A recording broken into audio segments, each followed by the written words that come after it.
नमस्कार दोस्तों, मेरा नाम है दिव्यांशु और आज हम एक ऐसे ख़ास मेहमान से आपकी मुलाकात करवाने जा रहे हैं जो वॉइस ओवर की फील्ड के उभरते हुए सितारे हैं।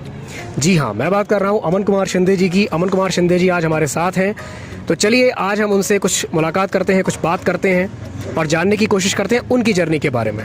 अमन जी, सबसे पहले तो मैं आपका स्वागत करना चाहूँगा। स्वागत है आपका। बहुत बहुत धन्यवाद दिव्यांशु जी, बहुत बहुत थैंक्स आपका। तो अमन जी जो हैं ये हरदा से हैं, आप हरदा से आते हैं।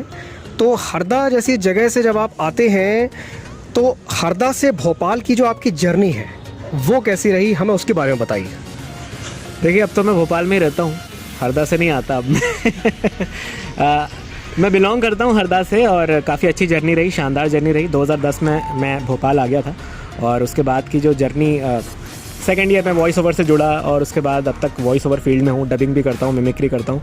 तो बहुत सारी चीज़ें हैं जो मैं करता हूँ और हम यहाँ जुड़े हैं, दर्शकों से बात कर रहे हैं। तो ये जो जर्नी है बड़ी अच्छी रही, बड़ी शानदार रही और मज़ा आया। बहुत सारी चीज़ों के बारे में पता नहीं था हमें, इतना ही नहीं पता था कि एनरिके कौन है, पिटबुल कौन है, शकीरा कौन है, ये हमें भोपाल में आने के बाद पता चला। तो हम यहाँ आए, उसके बाद ये जो जर्नी है बहुत शानदार है, बड़ा मज़ा आया। हरदा से यहाँ तक बड़ा मज़ा आया। सर, हमने सुना है कि आपने बी फार्मा किया हुआ है। जी। तो बी फार्मा करने के बाद आप वॉइस ओवर की फील्ड में आए, तो ये मतलब कैसे हुआ, इसके बारे में थोड़ा सा हमें बताइए। देखिए, बचपन से ही बड़ा शौक़ था मुझे मिमिक्री करने का और सबकी नकल उतारने का। मैं मिमिक्री किया करता था और बोलता बहुत था, किसी भी मुद्दे पे बोलना मुझे बड़ा पसंद था। तो सेकेंड ईयर में जब मैं था तो मेरे मन में आया कि मैं रेडियो जॉकी का कोर्स करूं। बस वहीं से मेरी शुरुआत हुई। मैंने किया तो कोर्स रेडियो जॉकी का था, पर उसी के साथ साथ मैंने वॉइस ओवर, एंकरिंग, मिमिक्री, इन सब में भी ट्राई किया और मैंने देखा कि इन सब में भी मैं कर सकता हूं।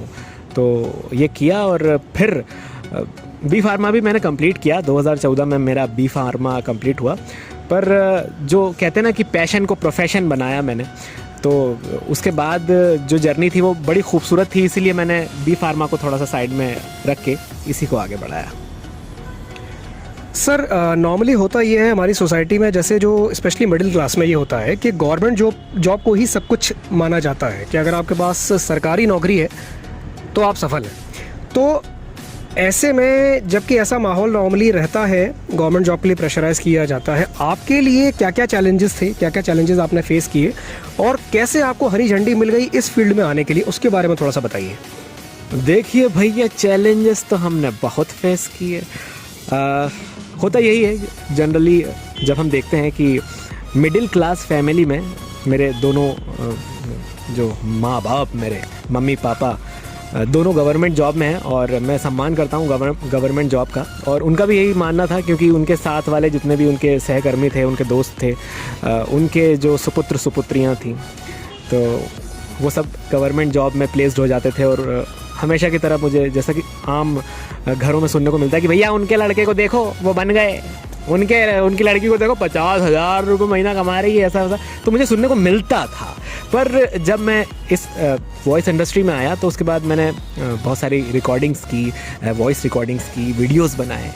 तो मैं पापा तक पहुंचा दिया करता था किसी ना किसी ज़रिए से, तो उनको अच्छा लगता था। तो जब उन्होंने देखा कि ये कर सकता है तो फिर उनकी तरफ से भी हामी मिली मुझे और हरी झंडी मिल गई और हमने कंटिन्यू किया। तो फिर बस आज तक चलता आ रहा है और घर वाले भी खुश हैं, मैं भी खुश हूँ। एकेडमी ऑफ ब्रॉडकास्टिंग को 3 साल हो गए हैं मुझे सक्सेसफुल ओन करते हुए और चलाते हुए। तो बड़ा मज़ा आता है और ये जर्नी जब घर वाले भी देखते हैं तो वो भी बोलते हैं कि यार अच्छा किया हमने जो तुझे वहाँ नहीं भेजा, अगर वहाँ भेज देते तो आज हम तुझे ऐसे ये देख नहीं पाते, इतनी कलाओं से रूबरू नहीं हो पाते। तो बड़ा अच्छा था। खिलाफत तो बहुत लोगों ने की मेरे समाज में और मेरे दोस्तों ने, बहुत सारे लोगों ने बोला, मेरे हरदा के बहुत सारे लोग बोलते अरे क्या कर रहा है भैया, तू क्या करता, हमको तो कुछ समझ में नहीं आता। पर जब देखते हैं वो कि अच्छा कर रहा है तो बड़ी खुशी मिलती है मुझे भी। चलिए, बहुत बढ़िया। आपकी जो जर्नी रही है बहुत ही इंस्पायरिंग है, बहुत ही इंस्पिरेशनल जर्नी रही है आपकी। अपनी इस जर्नी का, अपनी इस लाइफ का कोई दिलचस्प सा किस्सा, अगर मज़ेदार कोई किस्सा अगर आपको याद आ रहा हो और अगर आप उसे शेयर करना चाहें तो प्लीज़ सर। जी बिल्कुल, बहुत सारे ऐसे किस्से रहे हैं जो मिमिक्री से ही रिलेटेड रहे हैं। दरअसल मेरे एक कज़िन है, मामा जी के लड़के, उनका नाम निखिल भैया है, निखिल वामने उनका नाम है। वो पैरानॉर्मल एक्टिविस्ट हैं, भूत पकड़ने जाया करते हैं। तो उनकी आवाज़ कुछ इस तरह से, देख मैं तुझे वहाँ पर मिलूँगा, तू वहाँ पे आ जाना, उसके बाद हम घर पे मिलेंगे। बेस बड़ा है उनकी आवाज़ में। तो एक बार हम कहीं जा रहे थे और उनके ही किसी दोस्त से मैंने फ़ोन पर निखिल भैया बनकर बात की और वो मान भी गया, और मैंने जितनी भी बातें की उसे पूरे समय यही लग रहा था कि वो निखिल से ही बात कर रहा है। और जब मैं उस दोस्त से मिला और मैंने बताया कि मैं ही था भैया, तो बड़ी हंसी आई और हम आधे घंटे तक हंसते रहे। और बहुत सारी ऐसी बातें हैं। एक डेविस सर हैं हमारी स्कूल में, हमें पढ़ाते थे, उनकी मैं मिमिक्री किया करता था। मिमिक्री करता था तो वो बड़े ख़तरनाक थे। एक बार उन्होंने मुझे बुला लिया था कि मैंने सुनो तो मेरा नकल उतारता है। उन्होंने मुझे बड़ा मारा था, तो वो किस्सा मुझे आज भी याद है। तो बी सेक्शन में मुझे मारा था, मैं ए सेक्शन में था, बी सेक्शन में सबके सामने मुझे मारा था, पर मुझे बड़ा मज़ा आया। मैं एंजॉय करता हूँ उस पल को। और उसके बाद मैंने और मिमिक्री करना स्टार्ट कर दिया था सर की। तो ऐसे छोटे छोटे बहुत से ऐसे किस्से हैं, कभी हम फुर्सत में बैठेंगे तो बात करेंगे। तो ये जो 2 किस्से मैंने आपको बताया, निखिल भैया वाले और डेविस सर वाले, वो बड़े मज़ेदार थे और मैं आज भी याद करके बड़ा एंजॉय करता हूँ। बहुत बढ़िया सर।